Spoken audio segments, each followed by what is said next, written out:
Lecture de la lettre aux Hébreux. Frères, vous n'avez pas encore résisté jusqu'au sang dans votre lutte contre le péché, et vous avez oublié cette parole de réconfort qui vous est adressée comme à des fils. Mon fils, ne néglige pas les leçons du Seigneur. Ne te décourage pas quand il te fait des reproches. Quand le Seigneur aime quelqu'un, il lui donne de bonnes leçons. Il corrige tous ceux qui l'accueillent comme ses fils. Ce que vous endurez est une leçon. Dieu se comporte envers vous comme envers des fils. Et quel est le fils auquel son père ne donne pas des leçons? Quand on vient de recevoir une leçon, on n'éprouve pas de la joie, mais plutôt de la tristesse. Mais plus tard, quand on s'est repris grâce à la leçon, celle-ci produit un fruit de paix et de justice. C'est pourquoi, redressez les mains ineptes et les genoux qui fléchissent, et rendez droit pour vos pieds les sentiers tortueux.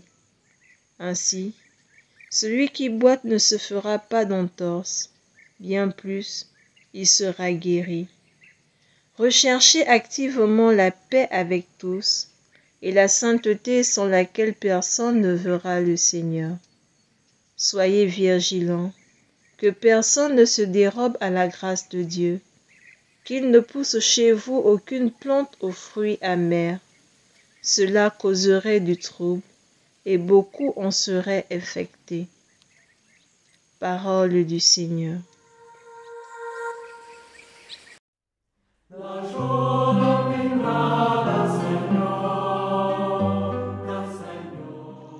L'amour du Seigneur sur ceux qui le craignent est de toujours à toujours. Bénis le Seigneur, ô mon âme, bénis son très saint nom, tout mon être.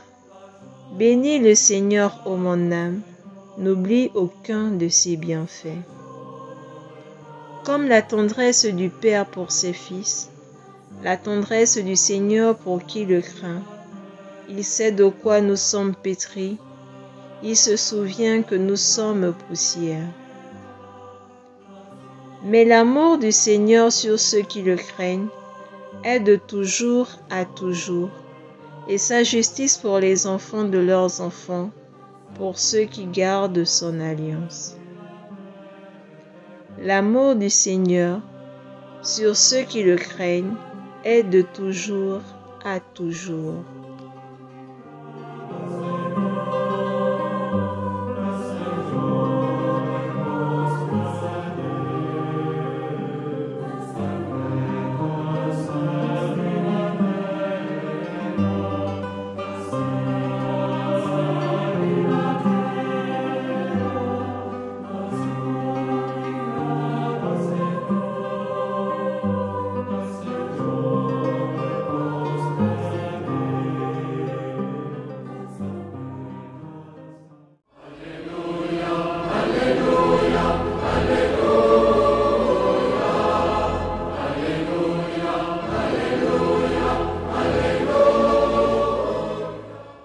Alléluia, Alléluia. Mes brebis écoutent ma voix, dit le Seigneur. Moi je les connais et elles me suivent. Alléluia.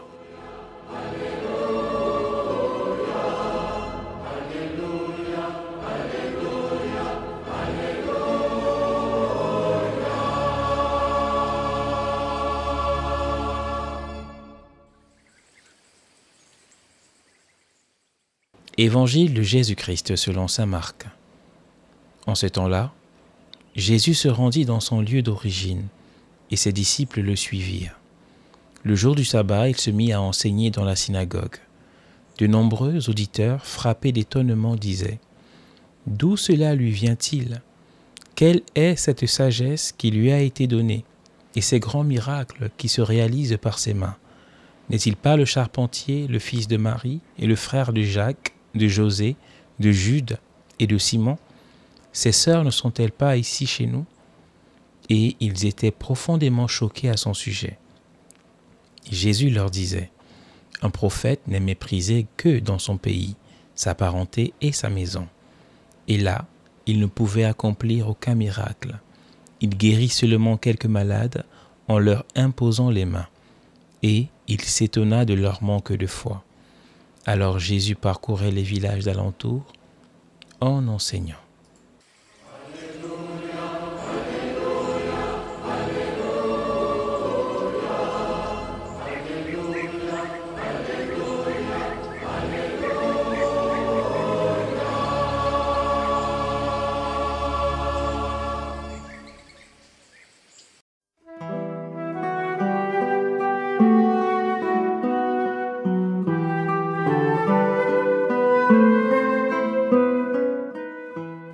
Dieu nous aime, mes frères et sœurs, et parce qu'il nous aime, il nous éduque.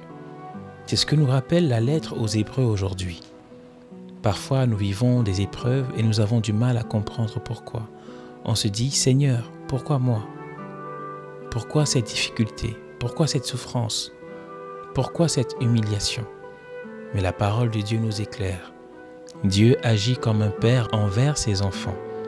Il nous corrige, non pas pour nous écraser, mais pour nous faire grandir. Une correction, sur le moment, ça fait mal, ça blesse notre orgueil, ça nous met face à nos faiblesses. Mais après coup, on comprend que c'était nécessaire.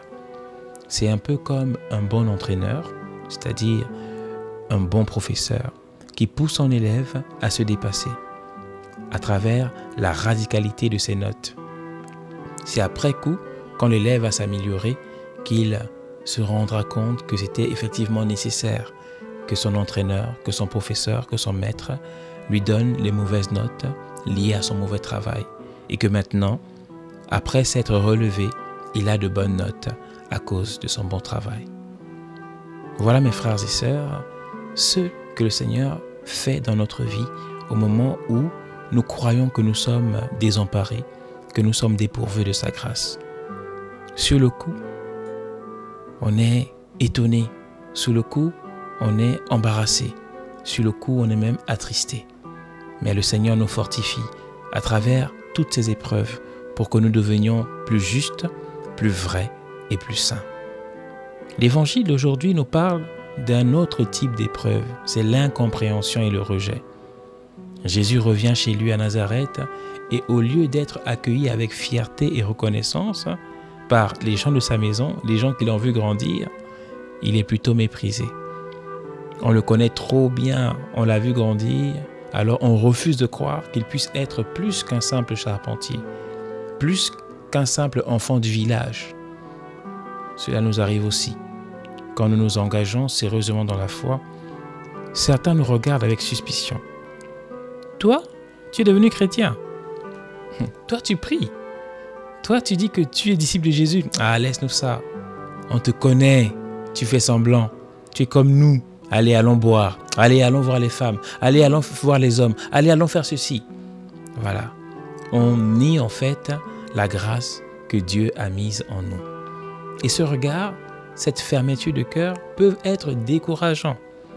Je viens même de recevoir effectivement un témoignage d'une personne qui me dit que vraiment elle est embarrassée, elle est découragée parce que les différents potentiels prétendants, du moins les prétendants au mariage dans sa vie sont tous des personnes qui, à bien y regarder, ne viennent pas au nom de Dieu, mais viennent au nom d'eux-mêmes ou au nom d'un autre.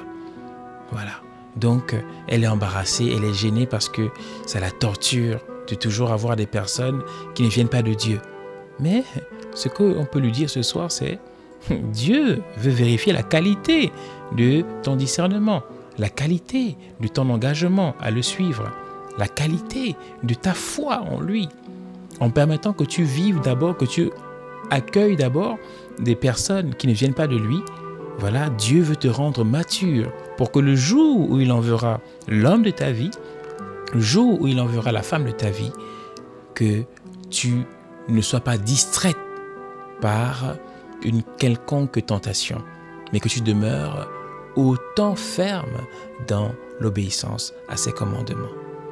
C'est cela, mes frères et sœurs, les supplices que nous vivons à cause des épreuves de Dieu. Elles ne sont pas le fruit de la haine de Dieu, mais elles sont le fruit de son amour pour nous rendre matures, pour nous rendre disciplinés, pour nous rendre de véritables veilleurs pour la santé de chacune de nos âmes. Voilà, mes frères et sœurs, la vérité sur les épreuves que Dieu nous envoie. Jésus nous montre le chemin. Jésus ne s'arrête pas à l'incrédulité des siens. Certes, il n'arrive pas, il ne peut pas qu'il en est incapable. Il ne peut pas faire beaucoup de miracles, mais parce que les gens se rendent incapables de recevoir ces miracles. Parce que par la foi en Jésus, je me rends capable de recevoir ces miracles. Par l'obéissance à Jésus, je me rends capable de recevoir ces grâces. Or, Jésus nous bénit toujours, éternellement. Mais si on ne croit pas en lui, si on ne lui obéit pas, si on ne fait pas sa volonté, on dispose sur notre tête d'une sorte de parapluie spirituel qui nous empêche de recevoir toutes ces grâces. Alors Jésus continue sa mission ailleurs. Il va où les gens vont l'écouter. C'est pour cela que je vois mon frère et ma sœur être bénis, je vois tel évoluer. Voilà, parce que j'ai un cœur fermé, un cœur mondain, un cœur qui est encore attiré par d'autres choses, un cœur qui n'est pas capable de voir que dans l'épreuve que Dieu me fait, c'est justement le chemin par lequel Dieu veut que je passe. Jésus ne me force pas, il ne force personne, mais il n'abandonne pas non plus. Mais il nous laisse dans notre liberté de recevoir oui ou non les grâces qu'il nous donne, de recevoir oui ou non la vie d'enfant de Dieu. Quand je me dirais, je suis fils du Seigneur, je suis fils d'un roi, alors ce jour-là, ma vie s'ouvrira. Mais si je me considère toujours comme le fils d'un pauvre homme, le fils de quelqu'un de misérable, alors ma vie sera toujours misérable. C'est à nous de choisir quelle est la vie que nous voulons avoir. La vie de Dieu, puissante, belle, honorable, digne, ou la vie de l'esclave. Ce choix est entre nos mains, mes frères et sœurs. C'est la leçon pour aujourd'hui. Acceptons d'être repris par Dieu. Ne nous décourageons pas dans l'épreuve et quand nous rencontrons l'incompréhension, avançons sans rancune en gardant notre regard fixé sur le Christ. Car son amour est de toujours à toujours. Dans mon péché, le Seigneur m'aime. Dans mes victoires, le Seigneur m'aime. Mais il veut que librement et sans contrainte, je me décide à le laisser me transformer afin de quitter mon péché, afin de quitter ces situations qui m'assaillent et qui me rendent esclave. Alors, restons dans la foi, restons dans cette confiance en Dieu, restons dans cette espérance et laissons-nous guider par sa voix. Que le pays que nous sommes ne soit pas le pays où lui-même Jésus-Christ est méprisé, mais que le pays que chacun et chacune d'entre nous est soit le pays où le Seigneur est écouté, médité, accueilli, obéi. Amen.